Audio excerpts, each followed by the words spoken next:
healing power of frequency. Well, let's look at what we're going to cover today. We're going to talk about frequency, sound, and vibration. What is the difference? How frequency affects us, and current uses of frequency in healing. Now, disclaimer, I am not a trained medical practitioner, nor do I play one at work. So this is for entertainment purposes only. Please do your own research. And I'm going to give you some things, ideas, thought starters, things to try, but please use your best judgment. Okay. This is part of a series that we do. Of course, we do the webinars, and Debbie and her team put them together. We do them every season, basically. But so this is a little bit on the woo side. So I don't know if you got your tin hats ready. If you want to join me um, to go into the woo side of, I know I have no shame. I really don't. I'll do anything. I look like the Tin Man. Sorry. Okay, so I don't know how long that's going to stay on, but for however long it does. Oh, there it goes. All right. Well, here we go. So let's start out with frequency, sound, and vibration. What's the difference? So frequency is actually a measurement. It's the speed at which something vibrates, and it's talked about in hertz. Okay, and so hertz is a measurement of the number of cycles of waves per second. Okay, and low frequency would be slower waves, fewer waves per second. So on that little chart, that T is 1 second, and then higher frequency is more waves, faster waves. Per second. Okay, so basically vibration is something that's going on. Frequency is a man-made measurement, okay? Because we like to measure things, right? So frequency is a measurement of vibration. And then sound is the perception of those vibrations. So what happens is the ear receives the against the eardrum, okay, the vibrations, and it translates those into electrical signals. And then the brain interprets it as sound. So frequency is a physical property of vibration, as sound is what the frequencies that we can hear. And of course, I'm sure you're familiar with the fact that other animals can hear different frequencies than we do. So in the lower range, we have what's called infrasound, and that is below our level of hearing. But animals can hear, elephants can hear in infrasound. We're right on our human ability is we can hear between 20,000 hertz, and we speak around 85 to 1100 hertz. But so that lower frequency is called infrasound. And then we have our hearing range, and then we have higher frequency, which is called ultrasound. Are you familiar with? So I'm sure you've all heard the term ultrasound, right? It's used in medicine. What's interesting is that these lower frequencies, ultrasound, some species can actually hear that. They can hear those frequencies. Of course, we know dogs can hear lower and higher than we can, but in that lower frequency is where sometimes animals will hear volcanic eruptions before they happen, because they can hear that uh, ultrasound range. Isn't that interesting? Yes, Tesla. What's he famous for? He was the pioneer of alternating current, and he was also an electrical engineer, a physicist, inventor. He was way ahead of his time. He actually died penniless. Um, there is a story about him and the light bulb. Of course, Edison gets credit for the light bulb. He brought it to the commercial market, but Tesla kind of actually came up with it. So poor Tesla. Um, and there is a very famous quote associated with him. It's inspired a lot of research, especially into sound energy and energy-based sciences. And he says, if you wish to understand the universe, think of energy, frequency, and vibration. And all right, so Einstein, we love Einstein. If you've been to our classes, our webinars, we love Einstein. But Einstein said, concerning matter, we've been all wrong. What we've been calling matter is really energy. Okay, there is no matter, there is only light and sound. And of course, we know that sound is frequency that we can hear. All right, so now that we kind of have an idea what is the difference between frequency, sound, and vibration, how does it affect us physically? Well, this is pretty interesting. We are basically instruments in a symphony of frequency. I don't know, do you know this? That our cells and organs oscillate at different frequencies? Did you know that our emotions can change our internal frequency? We got a lot more about that coming up. Our hearts generate an electromagnetic field. Obviously, if you ever had EKG, you know that's true, right? And our brain waves operate at specific frequencies, and these frequencies can be measured in hertz, and they're tied to sleep, focus, relaxation. But wait, there's more. Okay. Our nervous system sends information through electrical impulses, and every single cell in our bodies communicates using electrical and vibrational signals. Even our DNA vibrates, it's constantly coiling and uncoiling. And frequency affects the structure of water. And what are we mostly made up of? Water.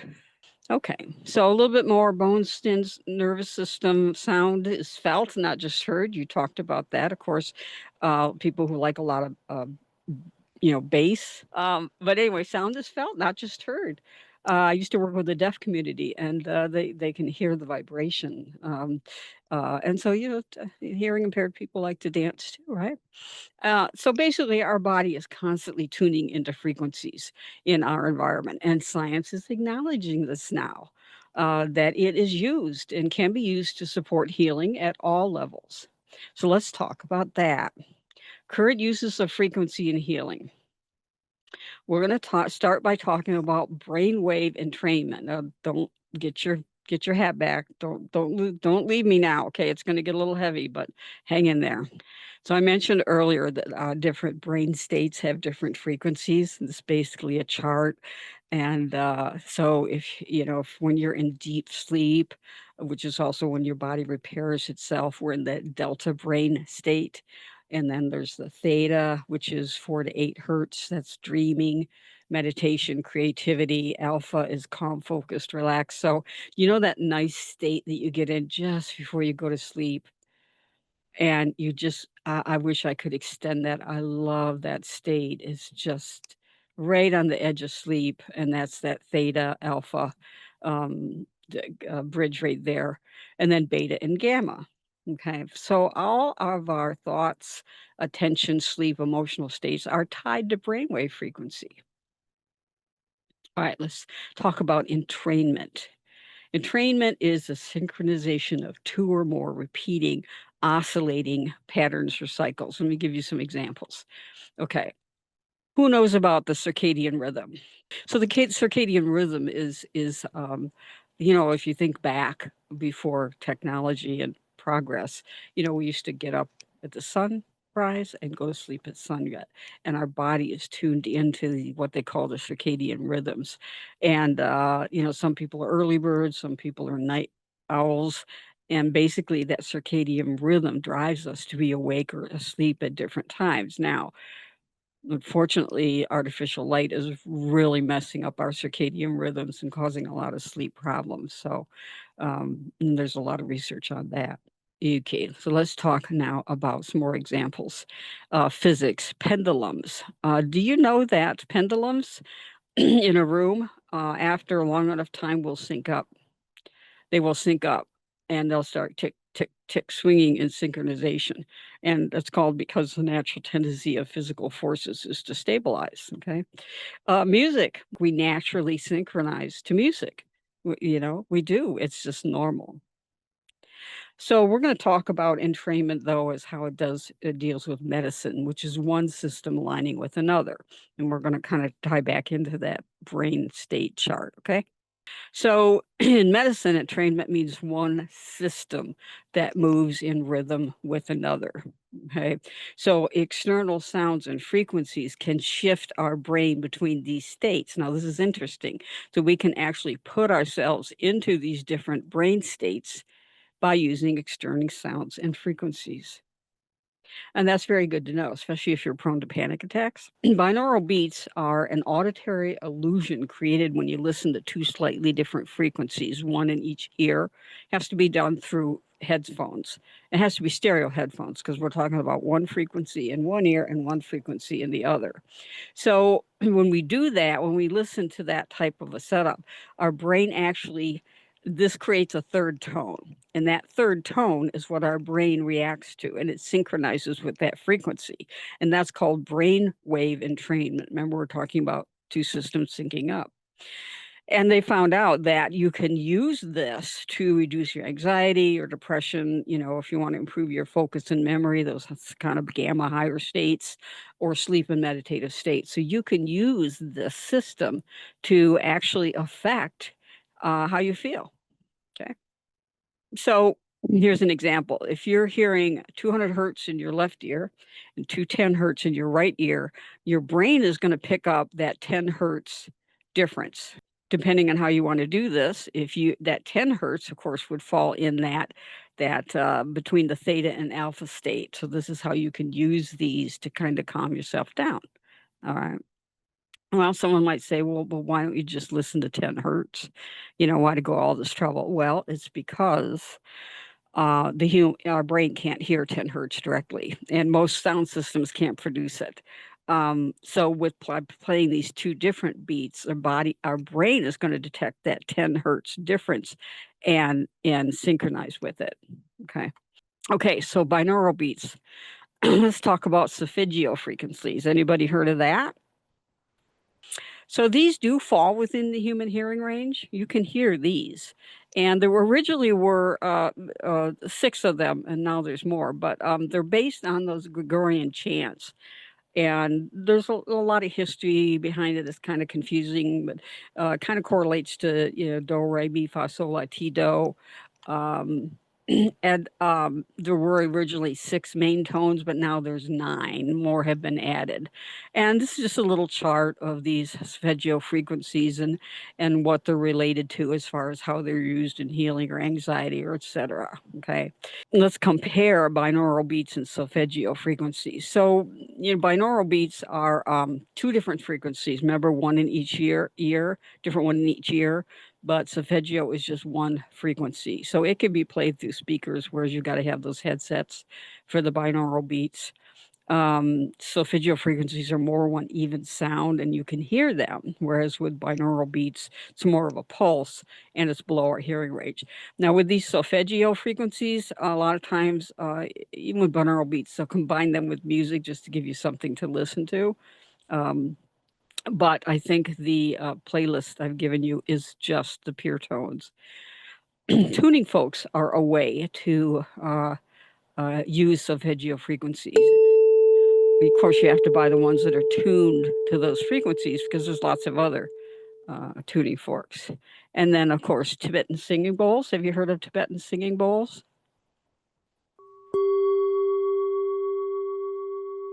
Okay. And then there's actually a frequency generator. This is the one I use. You can type in the frequency you want specifically, whereas, of course, with the tuning forks, you're getting a specific frequency. Same with the Tibetan singing bowls. But these frequency generators are pretty cool. Now, some of them come with speakers. You can hear the frequency because these solfeggio frequencies are within our hearing range, but you don't need to. You don't need to hear them. But, sometimes people like to hear them. To me, they're annoying. Okay, all right, so here we go. All right, so again, this is all based on this resonance and cellular healing, so that this resonance with our cells and brainwave entrainment. This is part of using these tools to affect our state. Okay, so now we're going to turn. Let's talk about neurological and emotional regulation. Okay, so this is called the vagus nerve. It is the communication highway. This is the central communication highway of your entire body. Okay. It starts in the brainstem. As you can see, it goes down through your neck, branches out to, all of our organs, hearts, lungs, stomach, intestines, and it's part of the parasympathetic nervous system, which is an involuntary system. And what it does is that vagus nerve activates the rest and digest response, the calm down. It's like a calm down button. And that's in comparison with the fight, flight, flee, or freeze system, okay, which is what your body goes into when it perceives a threat, whether it's real. Yes, hope. It's a very important nerve. Okay. So how does it calm your body? Well, it talks to your brain. It impacts your mood, emotional regulation, your immune system. It moderates inflammation, your respiratory system. It contributes to your breathing rate. That's going to come up again. So hang on to that. Our heart rate, that's going to come up again. Heart rhythm, that's going to come up again. Pancreas, and digestive, as we said, that's kind of the digest and rest. So, how do we activate the vagus nerve? Okay, and it's also called toning it. So you can boost your vagus nerve and activate it with certain activities. Okay, and there's a lot of them.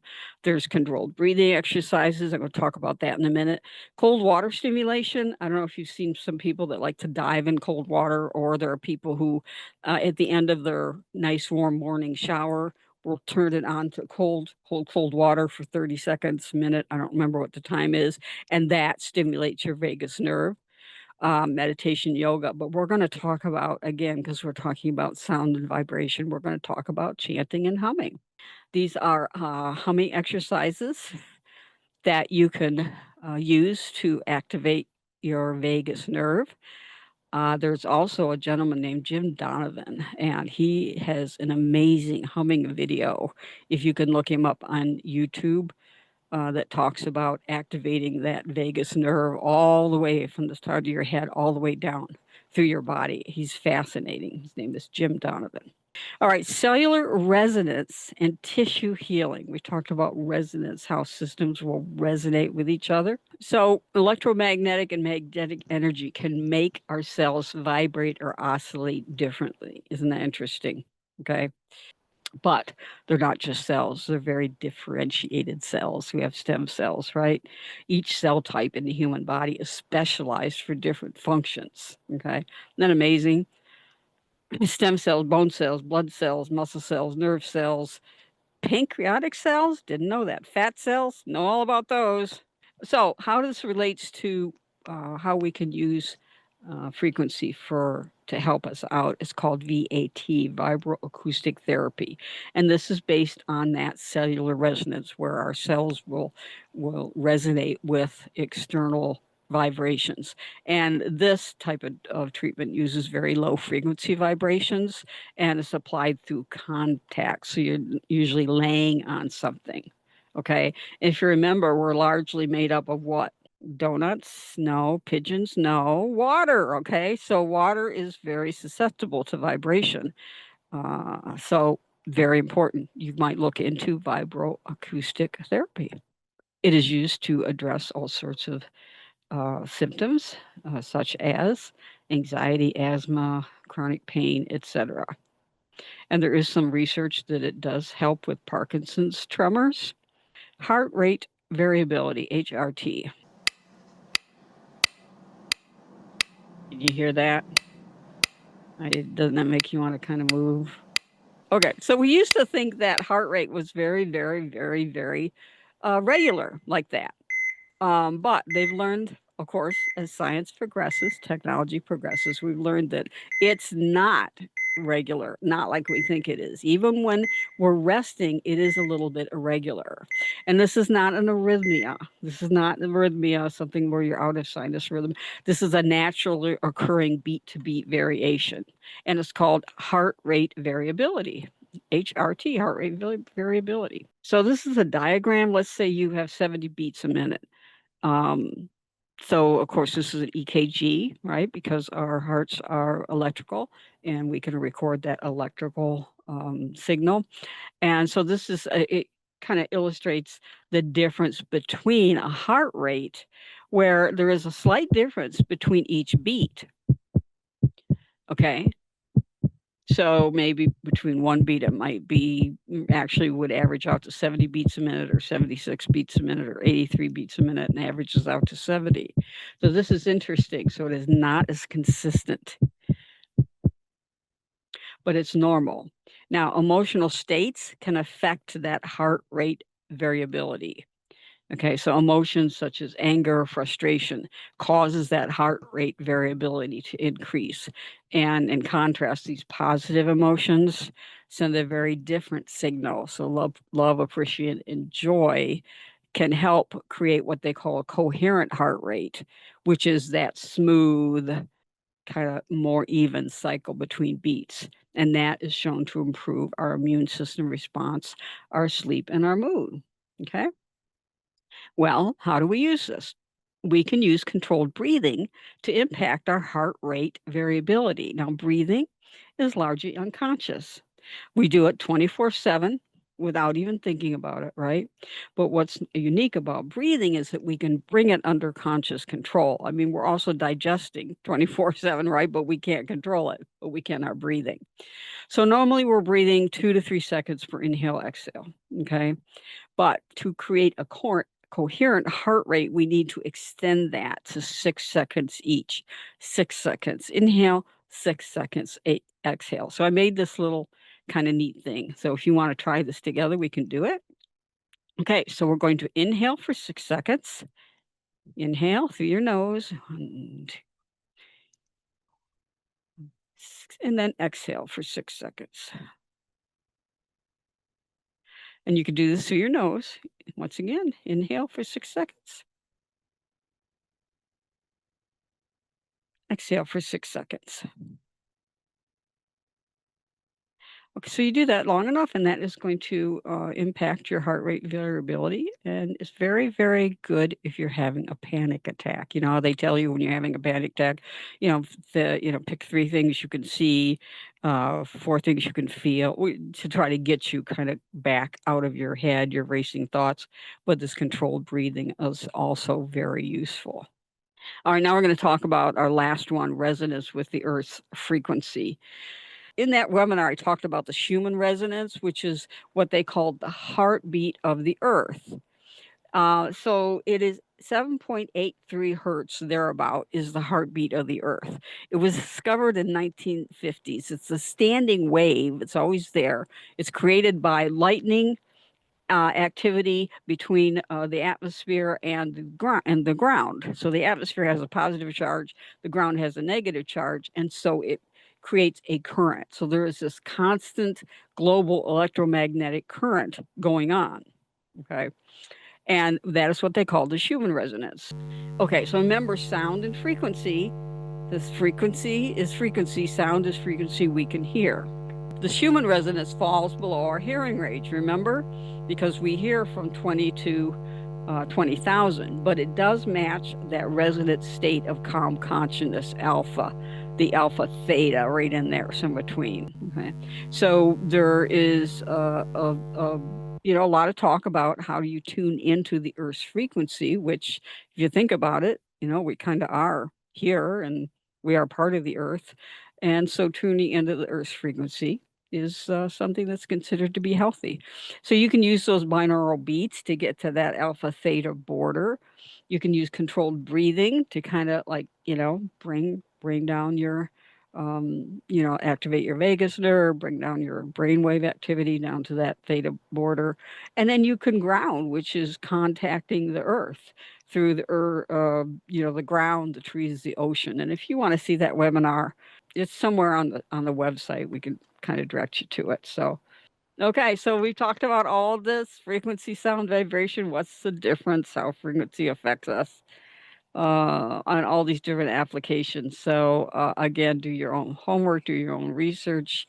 So that's basically it. I'm just going to leave you with a little summary that science is catching up, and that these, drumming, chanting, all the things that the ancients have told us that they used for healing, including way back to the Gregorian chants, have real neurological and physiological effects on us, and we can use them to our advantage. So I hope you've enjoyed this webinar, and I appreciate your attention and your participation.